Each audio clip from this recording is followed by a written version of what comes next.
People may say kind of colloquially or loosely that the banks rule the U.S. No. Legally, that's a correct statement. They do rule the U.S. Hey guys, thanks for tuning in. Really glad to have you back. I have on the line John Titus from the Best Evidence YouTube channel. And John's first video, Fed Audit Shocker, they came from Planet Klepto, was a masterwork. But guess what? He's outdone himself with an exceptional documentary. That's what I'm calling it. And he calls it The Veneer of Justice in a Kingdom of Crime. And it speaks directly to the core of the problems with our republic. And it's the big banks that run everything, including the Department of Justice at this point. John, how are you, sir? I'm good, Sean. How are you? Well, I'm good, and I just want you to know I'm going to sing your praises. As I told you, John was taking me through my Mac, trying to help me clean it up. This guy's a genius as it relates to, boy, all things Mac. John, somehow you've become this self-taught, exceptional documentary filmmaker. And guys, I'm not even kidding. If you haven't seen The Veneer of Justice in a Kingdom of Crime yet, do yourself a favor and watch it. It's better than anything you'll see on 60 Minutes or CNBC, including the production value of this thing. John, how do you do it, man? You're literally self-taught. In a team of one, you're outdoing multiple teams of professionals at 60 Minutes. That's where this thing should be airing. Well, it's easy to do when you're not pulling your punches. There was always something off about the DOJ's announcement that it wouldn't prosecute Goldman Sachs. Normally, the DOJ doesn't decline prosecutions in public, but Goldman made headlines robbing its own clients. Amid rising popular bloodlust, the DOJ felt it had to explain why Goldman walked, which is remarkable all by itself. Well, you're not pulling your punches, and yet literally you've taught yourself how to do production, post-production. You're bringing the documents alive in 2 and 3 dimensions, and you're supporting everything that's being said in a legalese sort of way, right? And you literally are outperforming the people at 60 Minutes, John, and yet your stuff is on YouTube with only 50,000 views. It should have 5 million views at this point, John. Well, I'm reaching the people I want to reach, but as far as teaching myself, the light bulb moment for me was about 2.5 years ago when I realized I was using a program on the Mac called Keynote. It's the Mac version of PowerPoint. And I realized that I could export from this slideshow to video.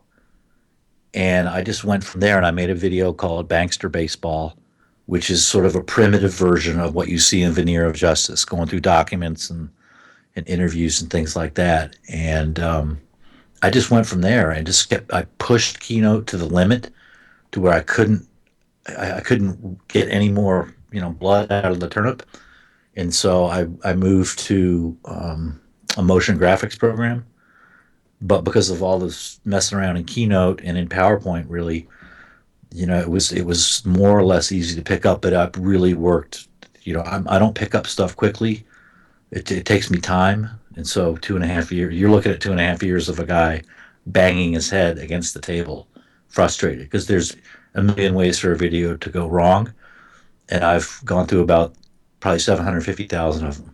Well, again, it's a masterwork, and I will link below so you guys can check out this latest video, The Veneer of Justice in a Kingdom of Crime. You got to watch it, you got to share it, and you got to learn from it, because what I learned, John, is what I already knew, but you quantified it for me, and it's this.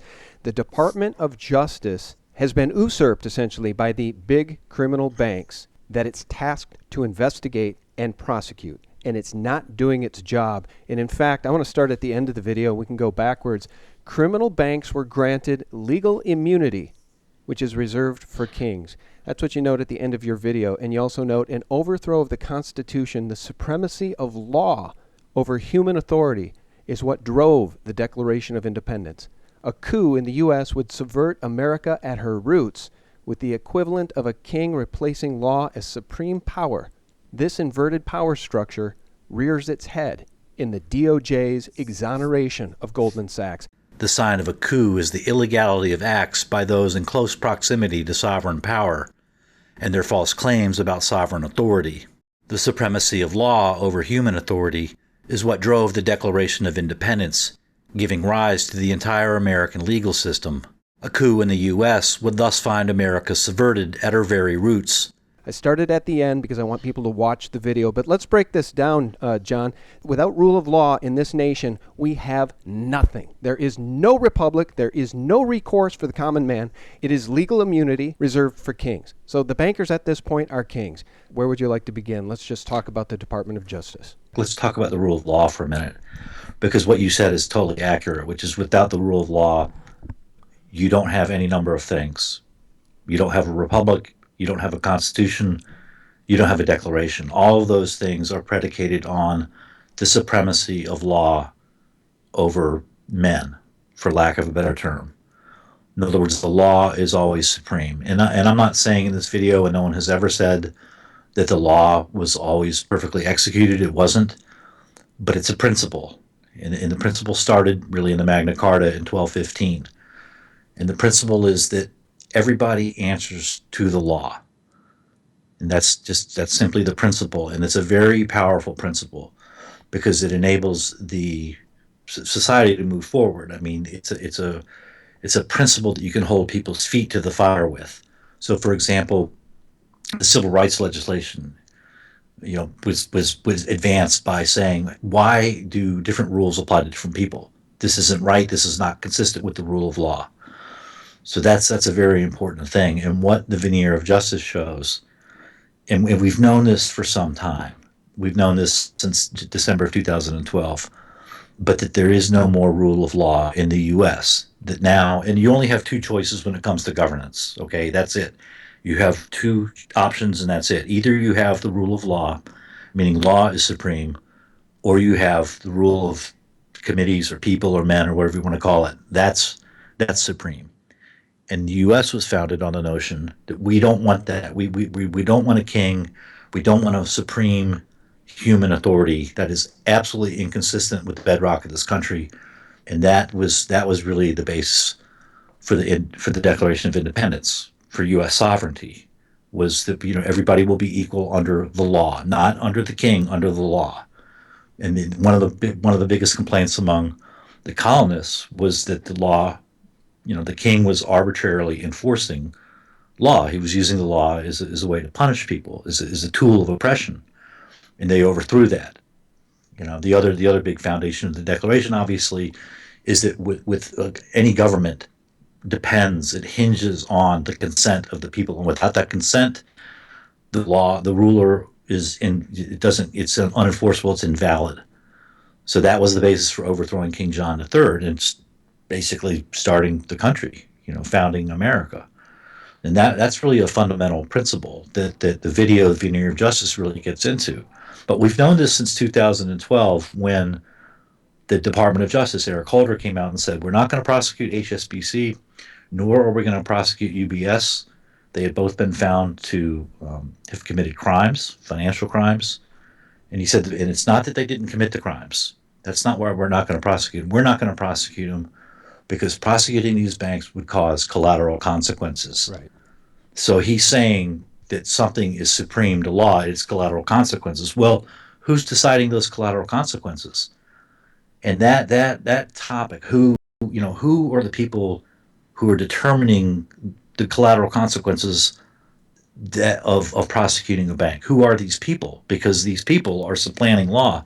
And that was the great issue that was never really addressed by any mainstream journalists, to my way of thinking.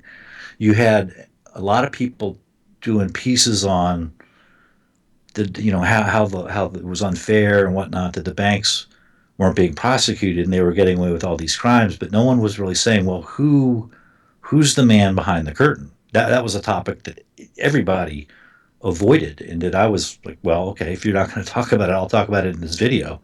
And that's what I get into. Yeah, and I want to quote Eric Holder from your video as he uses collateral consequences as an excuse to let the banks off the hook.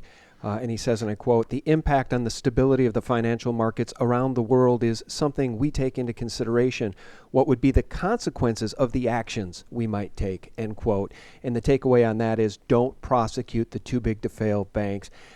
We really get into some muddy waters here, but the reason I want to talk about the Department of Justice and its failure to even investigate the banks, much less prosecute the criminals at the banks like Lloyd Blankfein, is that on Friday we saw a piece on Zero Hedge titled this: JP Morgan Deutsche Bank Rothschild yanked into probe of Goldman-backed Malaysian slush fund.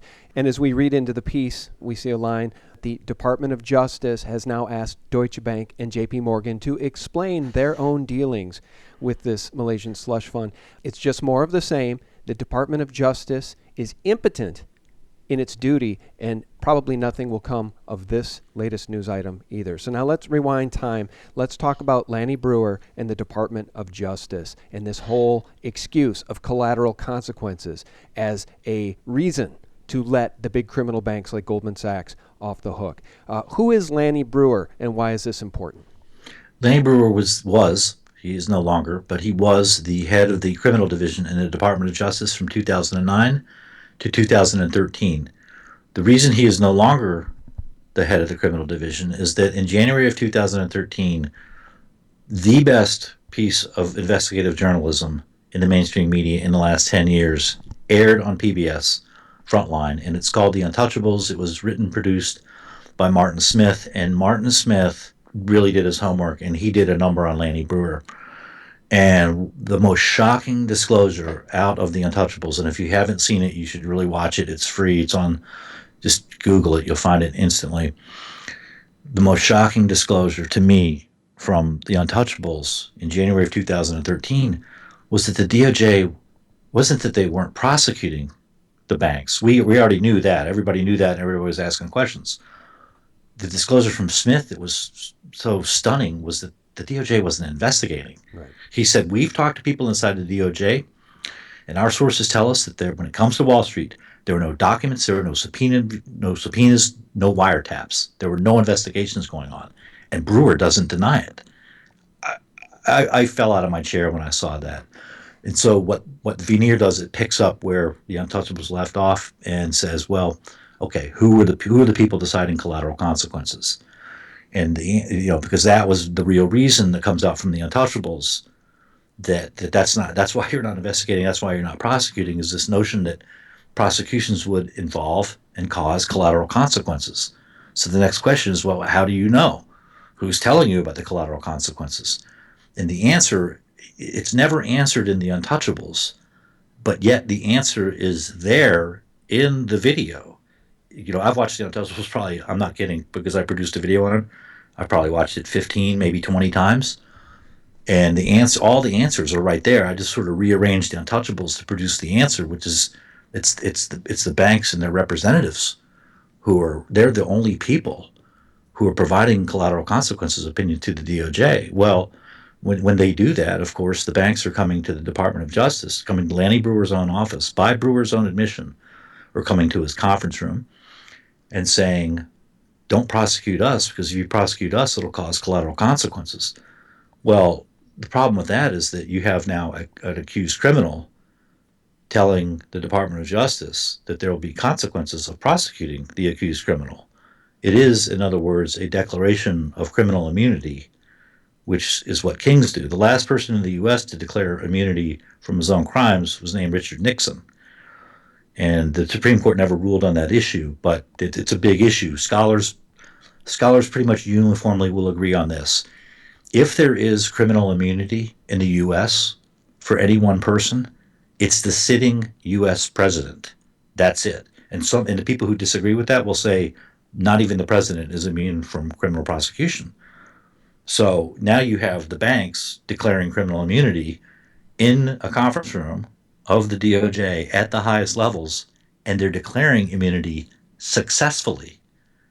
That's a sovereign act. There is no way around that fact. That is a sovereign act.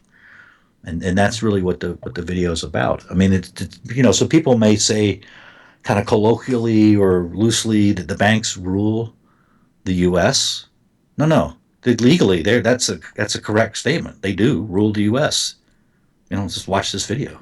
Yeah, and you actually have the documentation of the meeting at which you believe this collateral consequences defense. It's really not a defense legally, but that's the defense that was created. You believe, I think it was on March 5th, 2010, and the meeting organizer was Lanny Breuer. And then the day after The Untouchables aired, Lanny Breuer resigned and took a $4 million a year job at Covington.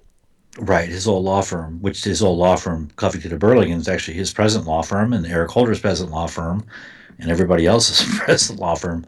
They represent all of these too big to fail banks. But there's two things there in your question I want to talk about. One is collateral consequences. Where does it come from? It actually appears in the U.S. Attorney's Manual, and it showed up in the 2008 edition of the U.S. Attorney's Manual, which is sort of a guidebook for prosecutors in the Department of Justice. And that is how the DOJ tried to sell it. Like, oh, well, collateral consequences is one of the factors that we have to consider. It's in the U.S. Attorney's Manual. There's two things to note about that. First, where did it come from? It came from Eric Holder in the 90s, actually. He kind of inserts it into the U.S. Attorney's Manual. Well, and Eric Holder was part of the DOJ back then. I believe he was deputy AG. But because he was in the Department of Justice back in the 90s when he put this collateral consequences business into the U.S. Attorney's Manual, that means that collateral consequences is a creature of Article 2. It comes from the executive branch. So in other words, it's not law. Law in the U.S. comes either from statutory law, comes from Article 1 from Congress, and case law, case interpretation, common law comes from the courts, from Article 3. Article 2's got nothing to do with it. So anything coming from Article 2, really, unless it's executive order, doesn't have the force of law. So that's the first thing to note. The other thing to note, which is probably a consequence of the first thing, is that the language is not mandatory. Collateral consequences is simply a factor that prosecutors can consider. They may consider. They're allowed to consider collateral consequences. But everybody in the DOJ, up in the higher ranks, was simply lying and saying, oh, it's a factor we have to consider. No. The only factor you have to consider, the U.S. Attorney's Manual is very clear, and it says when, as a prosecutor, you know about crime, you're required to investigate it and prosecute it. So the mandatory language is reserved for things that make sense and for law, and the optional language about collateral consequences is just that, it's optional. And so the second thing really in your question is the email with Goldman Sachs, which came from Lanny Breuer. We don't really, because there's redactions on the email, and because it's only an email, we don't have a video recording, we don't have a transcript of what happened to that meeting. We don't really know the full scope of that meeting. But what we do know is like the subject line of the email from Lanny Breuer, and the subject line was Anti-Fraud Task Force. So they were there to talk about fraud, which was interesting because the timing of that email, March 5th, 2010, was just weeks before the SEC tagged Goldman with a huge securities fraud lawsuit. And just a couple of months before, Lanny Breuer went before the U.S. Senate to testify because Senator Ted Kaufman wanted to know what's going on with the DOJ. You guys aren't prosecuting any crimes. And so the timing of the email and the list of attendees, basically, if you look at everything in that email, everything points to that meeting being about collateral consequences. There's basically no doubt about it. And that case, that email is in fact about collateral consequences, I make that case in the video. And it's interesting because the New York Times says, that's how I found this email. The New York Times had an article about it. The New York Times spun the email and said, well, the meeting was really about that the DOJ was consulting Goldman on how to combat financing for terrorists. Well, and they based that on an anonymous source, but there's nothing in the email to suggest that at all. I mean, the express topic of the email is Anti-Fraud Task Force, which President Obama had created to supposedly fight fraud. But the odds that meeting is really about terrorists in the colloquial sense of that term, the odds are they're zero. Yeah, well, and it's actually banking terrorism. You could argue Yeah, that it's totally about banking. They were terrorism. actually meeting about terrorism, and I mean that's what collateral consequences is. It's a threat. It's a threat against the people and against the working man in this nation. If you prosecute the big banks, the whole house of cards will fall. That's the same thing. That's the same excuse they used in 2008. Here's what I want to do, though. I want to tie this into today's events. I want to tie this thing in big picture. Lanny Breuer, the Department of Justice, Eric Holder, Fast and Furious, a long history of malfeasance over at the Department of Justice, and a long history of allowing the big banks to get away with all measure of crime. So we continue to hear that Hillary Clinton is on the verge of being indicted. There's 147 FBI agents, on her tail for her private server and potentially for her crimes against the Constitution. And then we look to the Department of Justice and we wonder, when will the indictment come?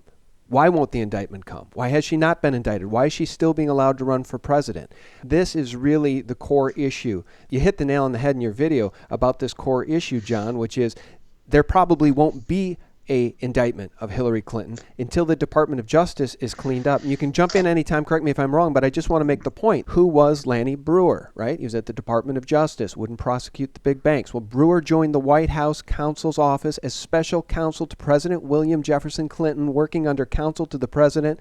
And as special counsel, Breuer defended the White House and President Clinton in the Congressional and Justice Department investigations of the Clinton campaign's fundraising. He also defended the White House and President Clinton in the various independent counsel investigations, including Ken Starr's Lewinsky investigation. It goes on and on. That's from Wikipedia.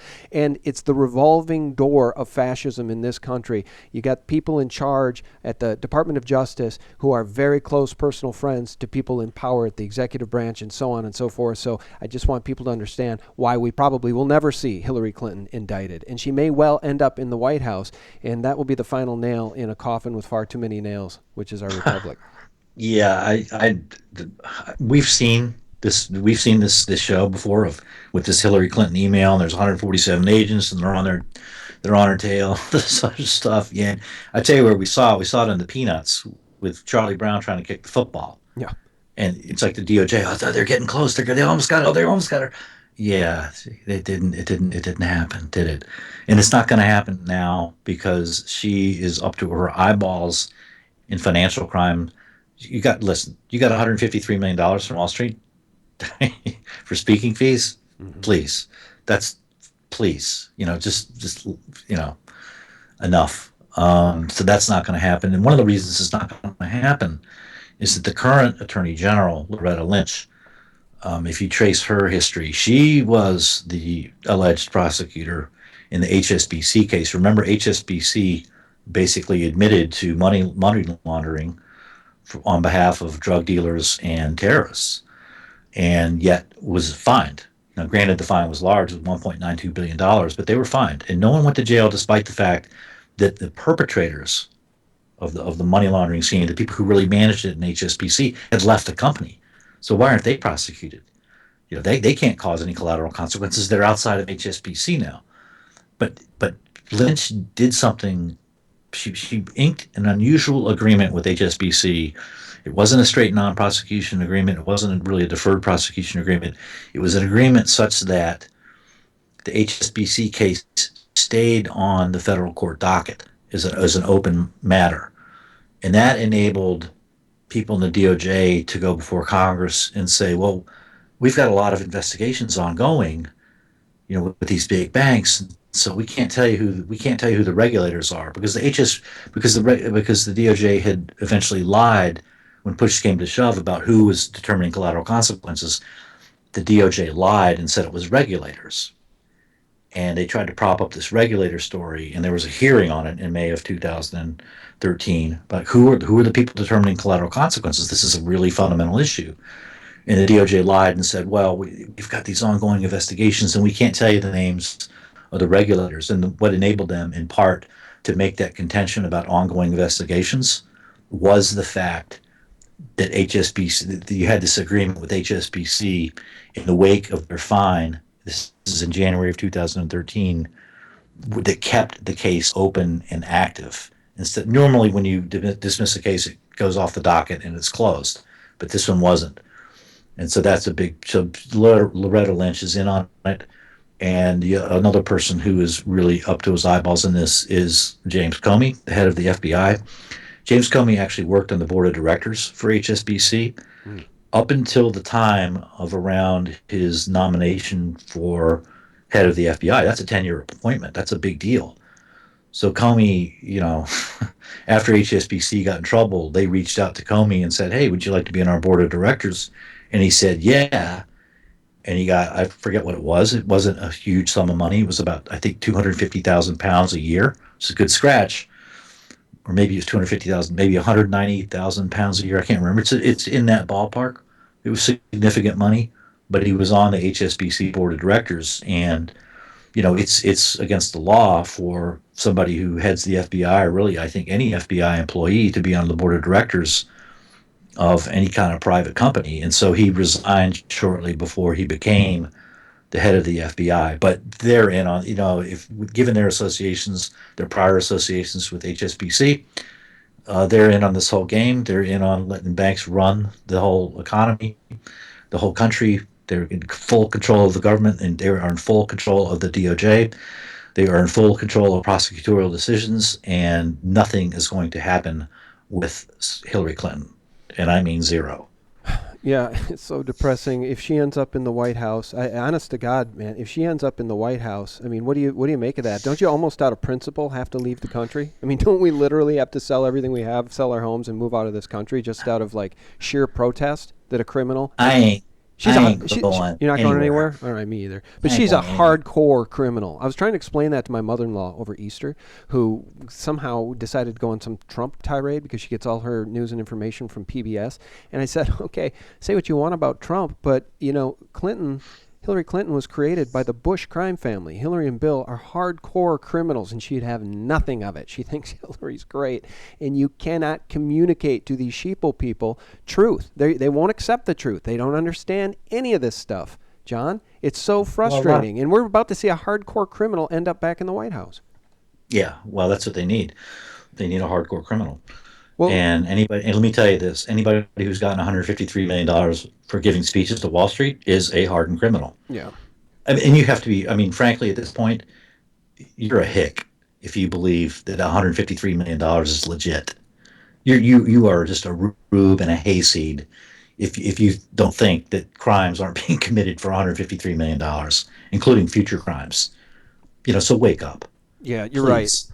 You're right. And I want to ask you about Covington because a lot of these people, after covering for the banks, like Raman's testimony, she lied about the regulators thing, which you were just talking about. Guys, you got to watch this video. I mean, you got to watch the video. I can't do it justice by speaking to it. But you essentially prove in the video that Raman's testimony was false. She got caught in a lie about these quote unquote regulators. And then she left the DOJ and she's at Covington. I mean, this Covington seems to be a place where all of the criminals are rewarded, right, for sticking up for each other and covering for each other, and they're rewarded with these big paychecks. Like Lanny Brewer gets $4 million a year to go back to Covington. Yeah, that's it's like the firm, right? Yes. Well, Mythili Rahman had been at the DOJ for 17 years when she testified, and her job, and when the hearing came up, and the issue in the hearing is, who are these regulators? Who are you talking about? What is this collateral consequences? What's going on here?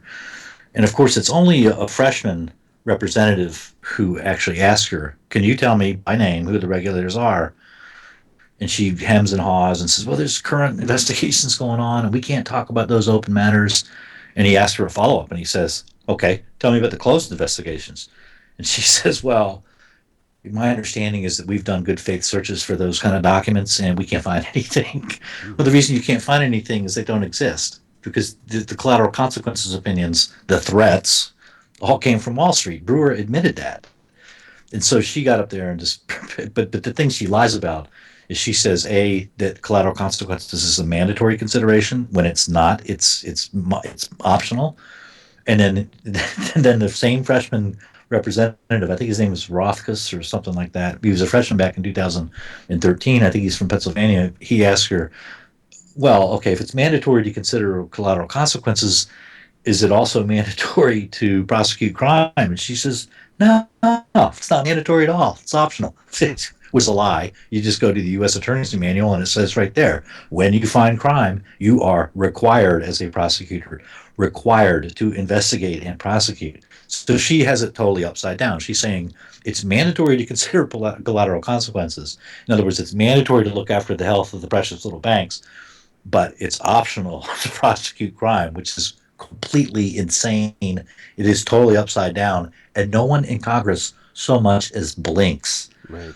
But as I point out in the video, the investigation that Congress did into the identities of the regulators and the that whole thing was just a charade. A real investigation would have gone to Laney Brewer and said, you gave this speech in which you say that these banks came to your conference room, CEOs, economists, and lawyers were in your conference room putting forth collateral consequences argument. Any real investigator would have gone to him with a subpoena and said, hey, let's see their names. Who are they? What are their names? What did they tell you? Where are the documents? We want everything. And Congress didn't ask for any of that. They went with his made up, oh, it was regulators determining collateral consequences, which he invented, by the way, in front of the camera on the Untouchables. Mm-hmm. It's a completely preposterous story. Just cover himself. Mm-hmm. You know, he had given the speech to the New York Bar Association, which is basically the defense bar, you know, the corporate the white collar defense bar in New York City. And he had given this speech basically boasting to his pals, like, oh, I'm a really powerful guy, you know, you come into my conference room and you argue collateral consequences, nudge, nudge, wink, wink, and I'll give you a pass. Well, little did he know that that would get picked up. There was a blogger named Marcy Wheeler. Her blog is called Empty Wheel. And she sort of ran with it. And then I think Eve Smith at Naked Capitalism picked it up. And then the next thing you know, it's on Frontline. So it just shows you, you know, the sort of background story there is kind of cool because it does show you that, you know, bloggers that you may not have heard of can make a difference. You know, if you just get out there and start talking about this and digging yourself and being your own investigator and being your own journalist, you don't know what's going to happen. You know, this thing completely blew up in DOJ's face, and it was awesome. And it was a result of just a blogger. Yeah, you're right, and it did, and that's inspiring, except nobody went to prison. And what's the takeaway? Brewer goes to Covington, which you essentially just described as a, you know, John Grisham's The Firm, you know, and you're right. I mean, and so at the end of the day, there is no rule of law because there's no justice served on those that commit crimes. And you know what? Rahman's probably got it right.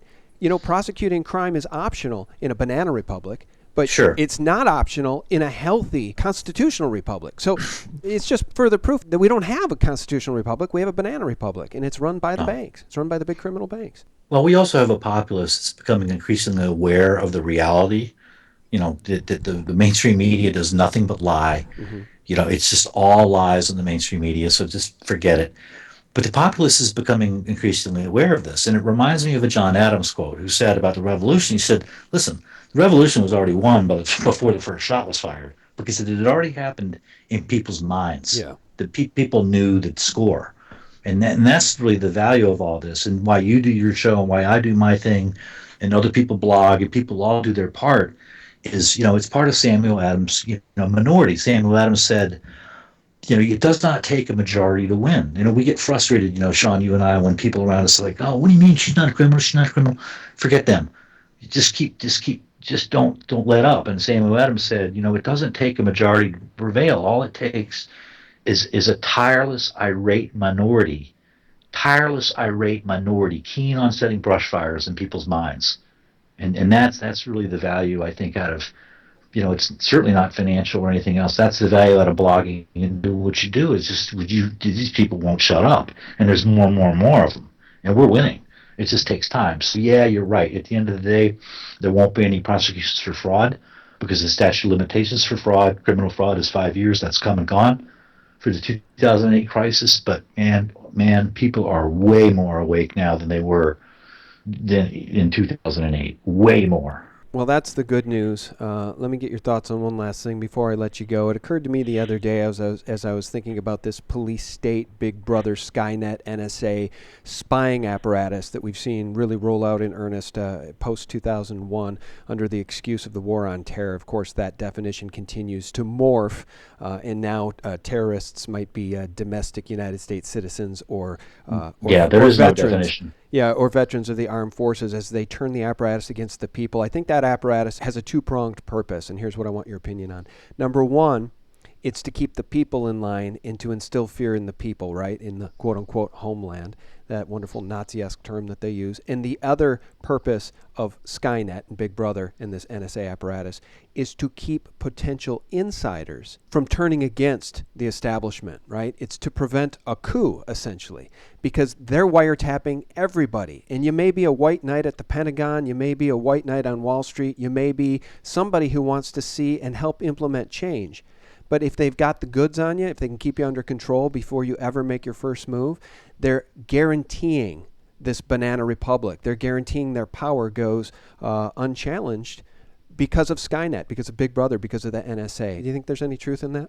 Completely. You know what? It reminds me of if you've ever seen a dog and a goose go at it, and I've seen like a Rottweiler and a goose, barking and honking and all that stuff. The goose gets away with if it's just a fight, the Rottweiler wins, right? Just bites the neck and it's over, right? We're the American people of the Rottweiler, and these guys are the goose. And what they do is they spread their wings way out and they look really big and they try to scare people, and it works. And that's exactly right. It's a big intimidation game because just on the numbers, we'll pound them into the sand in no time. Yeah. No, I believe that's true. I believe it could happen. But we have to identify the criminals, and there's a Zionist entity that's taking control of our government. They've got a lot of power on Wall Street, and I guess we just have to continue to point the finger at the real criminals, which is these Wall Street banks exemplified by guys like Lloyd Blankfein, who just continue to get away with financial terror. Yeah. At the end of the day, that's what it is. It's financial terror. And as I've said for a long time, it's humanity versus the banksters at this point, John. I totally agreed. It's totally financial terror. They're going to get what they want, and they're going to steal it, and they're going to do whatever they need to get what they want. Either lie, threat, cheat, commit crimes, go to war, you name it. They're going to get what they want, and it really isn't about money. That's the thing that gets me. It's not. All this isn't really about money. They've got the printing press. They don't need money. Mm-hmm. It's control. Mm-hmm. It's control. Yeah, it's a lust. Don't forget that. No, I agree. It's a lust for power and control, a lust for power that's demonic in scope, as I've noted very many times. This beast system that's rolling out, it's so brilliant and far-reaching and so long in the planning that I think it's demonic in scope. And we don't have to go there now, but people who listen to my interviews know that that's how I feel about it. It's just too big and too complicated, and it's required too much planning over too many decades to have happened merely by accident as they literally roll out their beast system. And now they want to ban cash. They want to lock down they want to lock down the American people and people across the globe in their criminal banks, implement negative interest rates, take your money. It's just insidious, and it is humanity versus the banksters at this point in human history, and we need to stand up. So why don't you leave us with a bit of good news? What are you working on next? Tell people about your YouTube channel. And again, I just want to compliment you for really making an exceptional documentary. And guys, it's called The Veneer of Justice in a Kingdom of Crime. Link right below, right down there in the more info section. Hit play as soon as this interview is done and watch the entire thing and share it with your friends and family. Tell us more about your YouTube channel, will you, John? The YouTube channel is called Best Evidence, and the whole theory behind it was, rather than slinging allegations or whatever, I will try to present cases, black and white cases on particular points using the best evidence available, whether that's transcripts, videos of the people involved, data, spreadsheets, charts, graphs, whatever. I'll use the best available evidence, meaning the evidence closest to the source, to present various cases for things. And that was really the motivation for the channel. What I'm working on now, I've got a lot of projects going on now, including one that sort of extends Veneer of Justice, where we kind of go up the ladder a little bit and see, okay, where is all this coming from? Because it's not as if there's no system of rules in place for the banks in the way they operated. There most definitely is, and I plan on showing that. But I might take a detour and work on, one of the best compliments I got on Veneer of Justice is that this is really good investigative journalism. And the next piece I do might be along the lines of, more kind of black and white journalism and a more current topic. So, but that's up in the air right now. We'll see.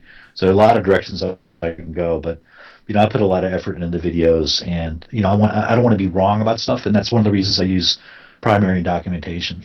Well, I wasn't using puffery at the beginning of the interview when I told you that this could appear on 60 Minutes as is. It doesn't need any post-production massaging. It doesn't need, the only thing that's not in it are a couple of cutaways of you on camera. You know, that old correspondent giving the on-camera message instead of just voiceover the whole time. That's the only thing that 60 Minutes could have done differently, or CNBC. And of course, because it is alt media journalists like yourself that are doing the real news and investigation, the real reporting about the criminals that have taken over and usurped our Constitution.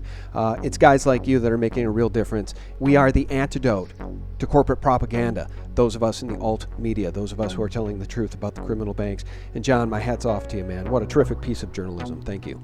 Well, thank you so much, Sean, for having me on your show and for your compliments on the video. Thank you. Well, thank you. And guys, please do support John's channel. If you haven't subscribed, by all means do. Best Evidence YouTube channel. A link below. And our guest has been John Titus, an exceptional documentary filmmaker and journalist and a friend to SGT Report. John, thanks for your time. Thank you, Sean, so much. And guys, thank you for tuning in. We very much appreciate your support on a daily basis at sgtreport.com. Real news 24/7. God bless you and your family, and I hope you have a terrific week ahead. Bye-bye.